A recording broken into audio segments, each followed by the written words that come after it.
नमस्कार दोस्तों, इसमें चैप्टर 4 हम कंप्लीट करेंगे इस वीडियो में। तो बिना कोई वेस्ट किए टाइम हम स्टार्ट करते हैं सेक्शन 19 से। ये है आपका vocational training and self employment. जो एप्रोप्रिएट गवर्नमेंट होगी वो स्कीम या प्रोग्राम बना सकती है जिसमें कि क्या कहते हैं आपके लोन से रिलेटेड प्रोविजंस भी इंक्लूड होंगे, जो फैसिलिटेट करेंगे या सपोर्ट करेंगे जो पर्सन विद डिसेबिलिटीज़ हैं उनके एम्प्लॉयमेंट के लिए, और स्पेशली वोकेशनल ट्रेनिंग या सेल्फ एम्प्लॉयमेंट के लिए। अब इसमें जो क्लॉज दे रखी है कि स्कीम ऑफ प्रोग्राम्स क्या क्या प्रोवाइड कराएंगी वो देख लेते हैं। कि जो पर्सन विद डिसेबिलिटी हैं उनको mainstream formal and informal जो vocational and skill training schemes and programmes हैं उसमें इंक्लूड कराना, और ये इंश्योर कराना कि पर्सन विद डिसेबिलिटी हैं उनको एडिक्वेट सपोर्ट और फैसिलिटी स्पेसिफिक ट्रेनिंग के दौरान अवेल कर रहे हैं कि नहीं कर रहे हैं, ये भी आपका ये इंश्योर कराना, ये भी आपका स्कीम्स एंड प्रोग्राम्स में आ सकता है। उसके बाद कोई भी जो एक्सक्लूसिव स्किल ट्रेनिंग प्रोग्राम होगी दिव्यांग जन से रिलेटेड, जो उन्हें एक्टिव लिंक कर रही है मार्केट से, डायरेक्ट लिंक कर रही है मार्केट से, तो उनमें जो जो कमियां हैं, जैसे मान लीजिए डेवलपमेंटल, इंटेलेक्चुअल, मल्टीपल डिसेबिलिटी या ऑटिज़म, तो इन लोगों के लिए जो पर्टिकुलर कैटेगरी दे रखी है इनके लिए आपका एक्सक्लूसिव स्किल ट्रेनिंग प्रोग्राम चलाना। उसके बाद डी दे रखा है कि लोन प्रोवाइड कराना कंसेशनल रेट्स पे, और जो कि माइक्रो क्रेडिट के लिए होंगे। उसके बाद ई में दे रखा है कि जो दिव्यांगजन के द्वारा कोई भी प्रोडक्ट बनाए जाते हैं उनकी मार्केटिंग कराना। उसके बाद एफ में ये दे रखा है कोई भी डिसएग्रीगेटेड डाटा है जो कि प्रोग्रेस मेड की गई है स्किल ट्रेनिंग या self employment person with disability को इंक्लूड करते हुए उसका मेंटेन करना, ये भी इसमें एफ में दे रखा है। अब उसके बाद 20 देख लेते हैं, नॉन डिस्क्रिमिनेशन इन एम्प्लॉयमेंट। तो कोई भी गवर्नमेंट इस्टेब्लिशमेंट होगी वो डिस्क्रिमिनेट नहीं करेगी किसी भी दिव्यांगजन को मैटर्स ऑफ क्या कहते हैं एम्प्लॉयमेंट में। तो ये आपका फर्स्ट क्लॉज हो गया। इसमें ये दे रखा है प्रोविजो में कि अप्रोप्रिएट गवर्नमेंट चाहे तो ये कर सकती है, मान लीजिए कोई टाइप ऑफ वर्क ऐसा है जो कि कैरी आउट हो रहा है जिसमें दिव्यांगजन नहीं कर सकते हैं, तो नोटिफिकेशन के द्वारा या कोई भी कंडीशन सब्जेक्ट करके करते हुए एग्जाम्प्ट कर सकती है ऐसे इस्टेब्लिशमेंट को, कि क्या कहते हैं ये प्रोविज़न जो है आपका 20 क्लॉज 1 अप्लाई ना हो। यानी कि वो जो है वो आपका जो है ये अगर नोटिफाई कर दिया गया है तो आपका, क्योंकि देखो दिव्यांगजन ही अगर कोई काम नहीं कर सकते हैं, कोई काम ऐसा है जो दिव्यांगजन नहीं कर सकते हैं, तो उसमें आपका एग्जेम्पशन दे रखा है। ये है सिंपली मीन प्रोविजो का। उसके बाद सेकंड क्लॉज ये कहती है कोई भी गवर्नमेंट इस्टेब्लिशमेंट होगा वो रीजनेबल एकोमोडेशन प्रोवाइड कराएगा इनके लिए, दिव्यांगजन के लिए। और कोई भी क्या कहते हैं अप्रोप्रिएट बैरियर फ्री, कोई भी रोड फ्री आपका जो है या कंडीसिव इन्वायरमेंट प्रोवाइड कराएगा जो भी एम्प्लॉय है डिसेबिलिटी से रिलेटेड। तो ये आपका सेकंड क्लॉज खत्म हो गया। और उनको जो है प्रमोशन डिनाई नहीं किया जाएगा पर्सन्स को merely on the ground of disability, यानी कि उनका दिव्यांगजन के सिर्फ ग्राउंड पर उनको जो है प्रमोशन उनको डिनाई नहीं किया जाएगा। उसके बाद कोई भी गवर्नमेंट इस्टेब्लिशमेंट है वो ना तो डिस्पेंस करेगी ना आपका जो है किसी को रैंक में रिड्यूस करेगी। अगर कोई एम्प्लॉय ऐसा है जो कि क्या कहते हैं डिसेबल हो जाता है किसी भी परिस्थिति के कारण, मान लीजिए एक्सीडेंट के कारण हो गया या किसी भी कारण वो अपने सर्विस के दौरान अगर डिसेबल हो जाता है, तो उसको रिड्यूस नहीं करेगी ना उसको जो है रैंक में जो है डिस्पेंस करेगी। ये दे रखा है।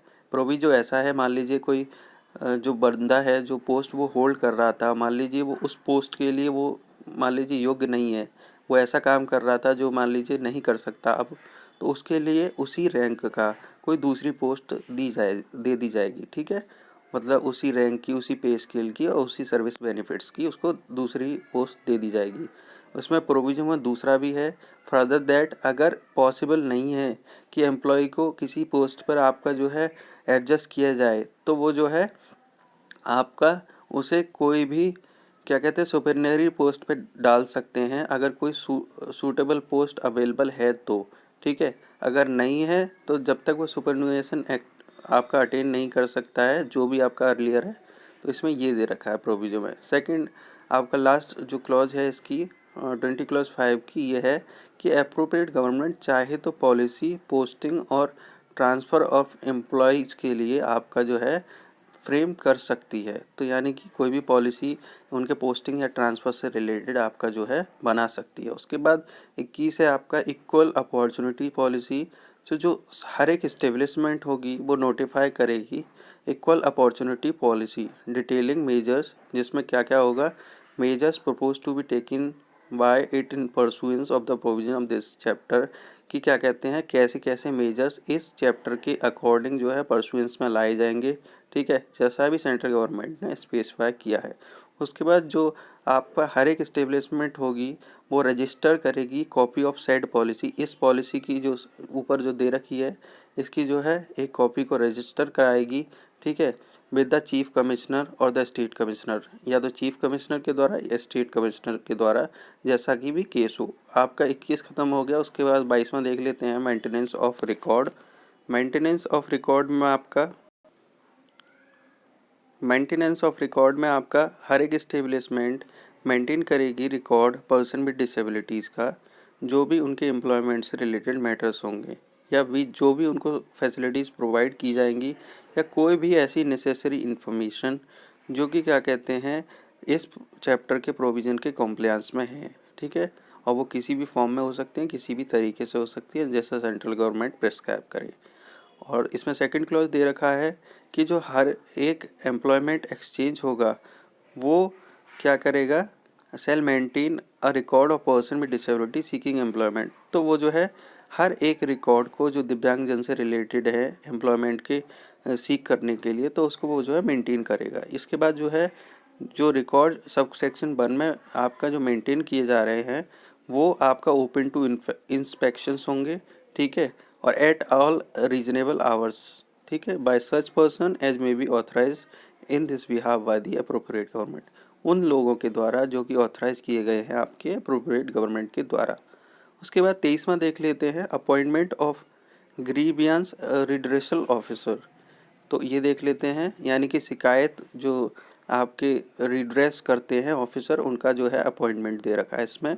तो हर एक गवर्नमेंट इस्टेब्लिशमेंट होगी वो आपका ग्रीवियंस रिड्रेसल ऑफिसर को अपॉइंट करेगी सेक्शन 19 के पर्पज़ के लिए, और इन्फॉर्म करेगी चीफ कमिश्नर और स्टेट कमिश्नर को इस अपॉइंटमेंट के बारे में। उसके बाद जो सेकंड क्लॉज दे रखी है, कोई भी पर्सन जो एग्रीव्ड है नॉन कंप्लायंस ऑफ प्रोविजंस जो कि सेक्शन 20 में दे रखे हैं, तो वो कंप्लेंट फाइल कर सकता है ऐसे ग्रीवियंस रिड्रेसल ऑफिसर के सामने, जो कि क्या कहते हैं इन्वेस्टिगेट करेगा केस, और जो है मामले को जो है take up the matter with the establishment for corrective action, और उसकी जो है करेक्टिव एक्शंस भी ले लेगा। उसके बाद जो है आपका 3 क्लॉज देख लेते हैं, जो ग्रीवियंस रिड्रेसल ऑफिसर होगा उसकी ड्यूटी होगी कि वो रजिस्टर और कंप्लेंट को मेंटेन करे।